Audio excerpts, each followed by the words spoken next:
Hello and welcome to Everyday Tarot, your daily dive into the divine wisdom of the tarot. I'm your host, Camille A. Saunders, healer, tarot enthusiast, and professional witch, and today I'm talking about the Skull and Bones tarot spread. Whether you're a seasoned tarot reader or just starting to explore, this podcast offers daily insights, intuitive messages, and practical advice drawn from the cards. Each episode is designed to help you connect with your inner wisdom, find clarity in your decisions, and tap into the energy of the universe. Tune in every day, Monday through Friday, for fresh perspectives and empowering guidance from the tarot as interpreted by me. If you love the show, the best way to support it for free is by listening daily, leaving a review, and subscribing or following in your favorite podcast app. If you love the podcast and want to support it further, you can join the Everyday Tarot Patreon family. Benefits include getting an individual card pulled for you once a month live on the podcast, or if you'd like to support the podcast even further, you can get a one-time individual 5-card reading. I recently recorded an hour-long video episode for the new moon that we welcomed in on October 21st, 2025. If you missed the live, you can check out the replay. I'll have it linked in the show notes, or you can always go to my YouTube channel, Camille A. Saunders, youtube.com, and find my collective tarot readings there for the new moons. I have a whole playlist on there, and I don't have a lot of other videos, so it should be easy to find. As a bonus for the Queer Joy Summit that wrapped up recently, I created a Queer Coven Spooky Tarot spread. I wanted to give you all a chance to grab it, even if you weren't part of the summit. So the spread is sort of Halloween, spooky, queer-themed 6-card spread, and I'll have the link in the show notes for you to grab that. It's a PDF that'll have the image of the spread and then all of the prompts on the second page. And maybe you're like, Camille, Halloween's over. I'm like, no, not in my opinion. To me, like Halloween, Samhain, Day of the Dead, All Souls Day, all around this sort of time of year really kick off the witches' new year of starting of sort of like this creative space and starting when the veil is thin in the dark. So to me, there's winter solstice that will be right at the end of December. We'll have a full moon before then, but fully to me, I'm like, no, it's still Halloween spooky season, probably all the way up until the December full moon for me personally. So if you go with that vibe, feel free to still grab the spread. It's appropriate for, and so is this spread I'm doing today, like a sort of death, veil is thin, spooky, gray time of year, appropriate spread. So that's sort of my personal belief. I was recently on Kayla Moore's Connected Pleasure podcast. You can check out my episode of the podcast in the show notes where we talked all about living by the body, dreaming of land, and weaving the future. I will also have the link to Kayla's offer page in the show notes. You can find her at connectedpleasurecoaching.com. Kayla also interviewed on my podcast, so I will have a whole guest season that I'm pulling together by the end of the year. It'll probably come out, perhaps it's going to be the last season of the year, since I will already have everything recorded and can kind of schedule it and get it out. So I don't have to work the last 2 weeks of the year, ideally. But yeah, I am still looking for more guests to be on the podcast. So if you're interested, or you know someone that might be a good fit, or someone that you would love to hear from on the podcast, a tarot reader or tarot card creator, or just someone you know personally that has an interesting tarot style or loves to talk about tarot, or has something that you think you'd like to hear about on the podcast, please, you can fill out my form to be a guest on the podcast, or you can email me, me@CamilleASaunders.com, if you just want to pass on contact info or a name, and I am happy to reach out to them myself. I want these guest interviews to be something that's helpful, that's interesting to people. I've done a couple already, which is very fun with people I know more personally. But yeah, I still have slots to fill the rest of the season. I'll try to get 13 episodes, so I think I still have about half of them to to get scheduled on there. All right, if you want to work with me more directly and perhaps you don't live local to me, I will be kicking off my Tarot for Transformation monthly workshops starting January 2026. We'll be deep diving into the first 12 of the major arcana cards to discover our best selves and create a life worth living. So if you're interested, the link is in the show notes to sign up now for more info. I'll be sending you tidbits as over the next 2 months to sort of give a tease for what we're going to be working on and get you excited about it, answer some questions. I will have the option to pay for the full year's worth of workshops in advance and you'll get a discount, or you can always pay for them as one-off events. For a slightly higher price, but then you can just come to the ones that maybe are interesting to you. If there's a certain card or a certain card you don't want to really care about, you can do that. But I'm really excited to do this super deep dive, right? Spending a month on every card. And if folks like it this year and I enjoy doing it, right, there's a whole nother year's worth of tarot cards to do. So perhaps I'm going to be doing this for the next 2 years. We shall see. If you don't already know, I'm a sex and relationships therapist and coach, seeing individual and relational clients virtually all over from my home office. I love working with queer, poly, and witchy clients. So if you'd like to work with someone that doesn't judge you, is witchy just like you, and helps you learn how to deal with anxiety, chronic pain or illness, communication issues, self-advocacy, and sex, head to my website and book a free consultation now to start your journey. You can find that at CamilleASaunders.com. Maybe you've heard me talk about crafting your own tarot cards and you're like, Camille, I have no art skills. How am I going to do that? I've seen tarot cards. They're beautiful. Well, no worries. I will teach you how to create your own tarot cards through collage. So you can get the full workshop, including the hour-long recording with the step-by-step method I use, examples of the tarot cards I've created, so you get a good idea of kind of what's possible, some journaling questions to help you brainstorm about how you want to go about creating your cards, and then a PDF to walk you all through it for just $33. So you can purchase that in the link below. If you're interested in my free PDF where I have a 2025 5-card tarot spread I created just for you, my lovely listeners, at the beginning of the year, you can get that by joining my newsletter list. My weekly newsletter always has the most up-to-date info on upcoming events, presentations, musings, and more, info and photos of my day-to-day life, and of course, it's a thing I send out every week and a one-stop shop for kind of everything that I am up to and kind of my view on the world. So yeah, would love for you to join that. If you're local and you want to meet me in person, you can join my Let's Talk Tarot meetup group. If you're interested in celebrating the full moon, I'm holding full moon women's circles. We have one more throughout the rest of 2025. Izzy and I just had one yesterday for me as I'm recording this on November 2nd, and it was lovely for the full moon in Taurus. So if you'd like to join us under the glow of the full moon for an evening of connection, reflection, and ritual, we'll be meeting at Thresholds Collective in Tacoma. We'll be in a lovely space that has basically a yoga studio as their room that we rent in the back. So we'll be hanging out on the floor with yoga mats and bolsters and getting cozy and comfy with dim lighting and a nice altar we set up. And then, yeah, we'll spend 90 minutes together celebrating the full moon. So our last date of the year will be on December 7th, and stay tuned for anything coming in 2026.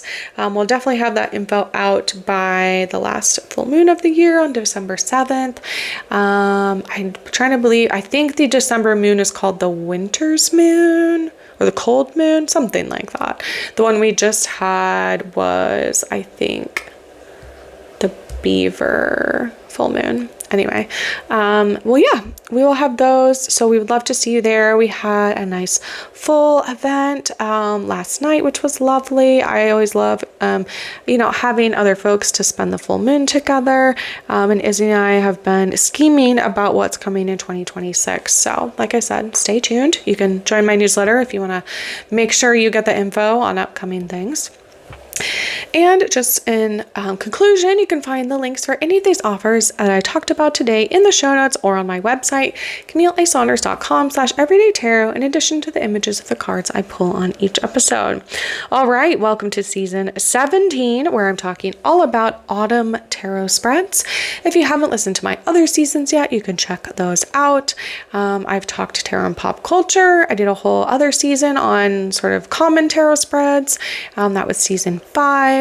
I've talked tarot and plant allies, tarot and animals, frequently asked questions, tarot and crystals, and the last season I did was on queer deities and their connection to the tarot. So very fun and very different from this one. But like I said, we are on to season 17 now, where I'm taking you through autumn tarot spreads. And today I'm talking about the Skull and Bones tarot spread.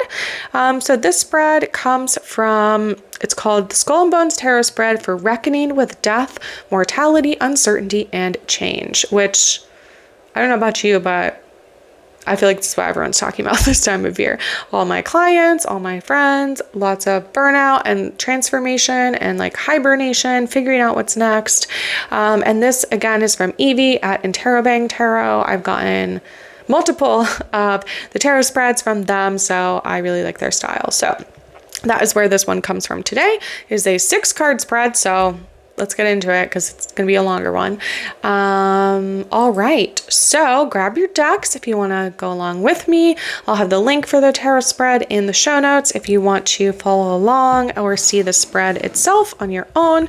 But all right, so grab your deck. I'm grabbing my Sasorabito tarot deck by Stasia Burrington. This was my first deck that I purchased, that I got way back, I think in like 2017. I think that's when. It is feels appropriate for this spread and this time of year. It has the like death moth on it, and darker colors, and also it's for doing a 6-card spread, it'll be very clear. I have a lot of other decks that I really enjoy, but they don't always translate very well to traditional tarot cards, or I have oracle decks or other things. So I was excited that this one will be able to hopefully be very, very clear in its interpretations. So all right, let's get into it. So shuffle out. I'm going to do one more, and then we're going to pull our 6 cards. Ooh, that was a bad shuffle. I'm going to do another.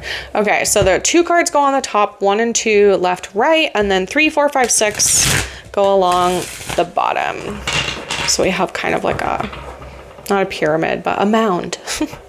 Okay, or a gravestone. Okay, so I like to lay all my cards out first, face down. 1, 2, 3, 4, 5, 6. Okay. All right. First up, the prompt is the death within my life.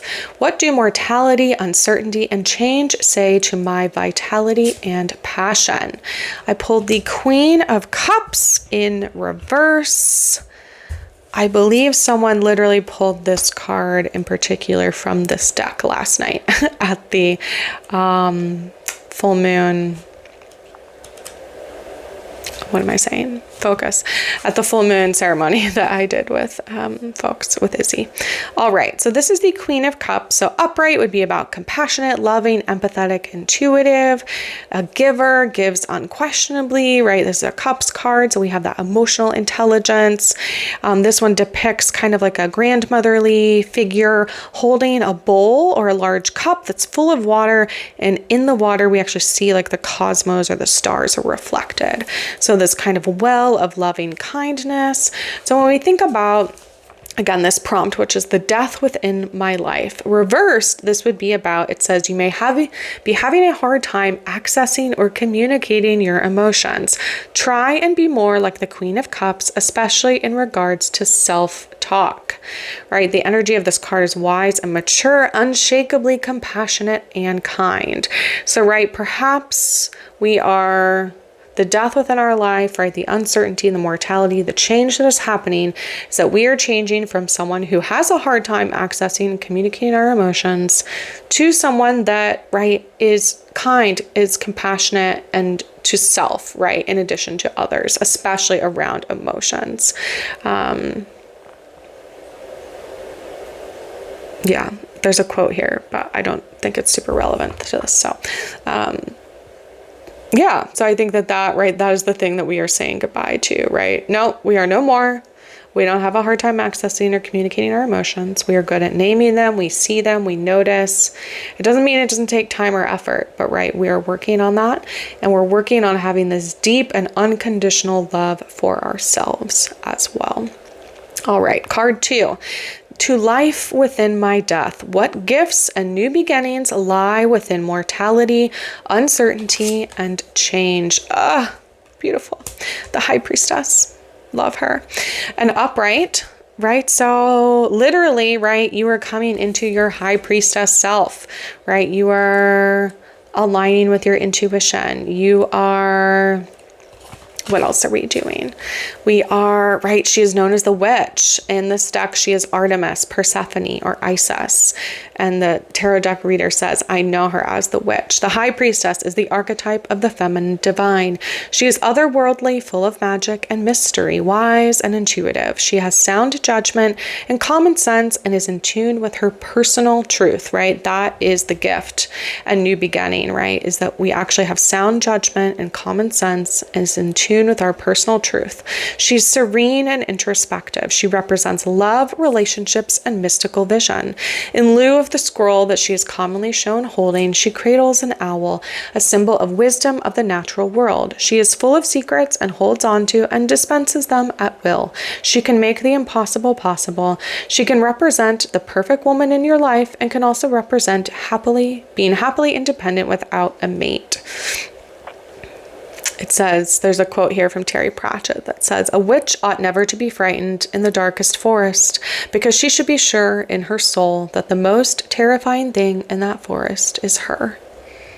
We love that, the complexity, right? Okay, so here, right, you are coming into your High Priestess self, which I certainly feel, and I'm debating whether I'm going to share some additional teaser bonus information here about my High Priestess self, but no, I don't think right now, but I'm feeling called right through this. What gifts or new beginnings lie within this, right? To lie within my death, to life within death is we are birthing our High Priestess selves or allowing her through, right? Perhaps she has been in the background, right? She's been lingering. She's been whispering sweet nothings into your ear. And now she's coming forward, right? That this is the thing that we get to open ourselves up more to, which I'm very excited about. All right. So card 3, which is the bottom left here in the bottom row, is how do we be a better human? Strategies to support my better nature while interfacing with other people. Oof. I pulled the Ten of Swords. I also pulled this maybe in the last reading. I think it was reverse though in the last one. Right. So Ten of Swords, right, is about sacrifice, victim mentality, and hopelessness. Reaching the bottom, feeling victimized, and being a martyr. There is nowhere to go from here but up. Is it really this bad? The situation may feel hopeless, the worst. The man on this card lies prone, shot through with 10 airy swords. It may feel like the end, but again, the swords are a symbol for thoughts and ideas.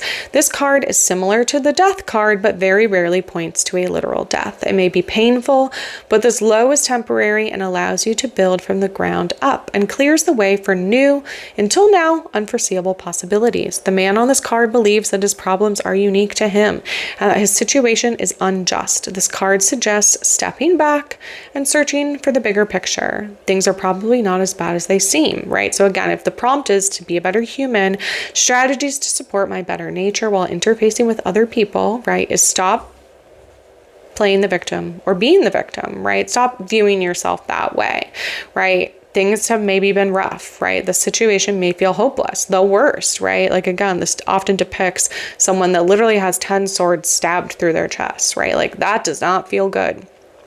But again, this is rarely about literal death, right? Swords are a symbol for thoughts and ideas, our overthinking minds, our anxiety, right? So again, maybe all of those, I feel like this is again the message of like, we have to have kind, gentle, loving thoughts to ourselves, right? The Queen of Cups reverse that came up earlier is like, how do we actually disregard, right? Turn away the thoughts and ideas that are unhelpful right now, that love to just mess with our mind, right? To love to have us question other people's loyalties or ourselves, or think that everything is bad is happening to us.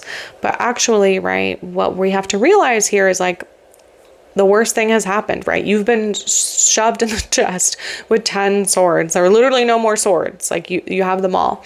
And until right now, it's been this unforeseeable future, right? It's been like, I don't know what's next. But this card is saying, right, like we get to step back, we get to look at the bigger picture and realize that like, actually, right, we're not the only one this is probably happening to.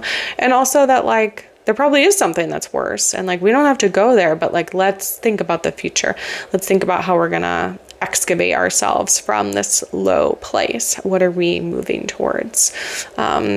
And supporting our better nature, right? Like you don't have to give everything in order to be a worthy, deserving person, friend, partner, human, right? In the world. Like that is not what is being asked of you, right? We have to figure out, how do we be in relationship with other people? How do we be in better relationship with ourselves, right? And I think this is going to be what the next card is about this like balance, how to be a better animal, right? How to take care of our animal body here.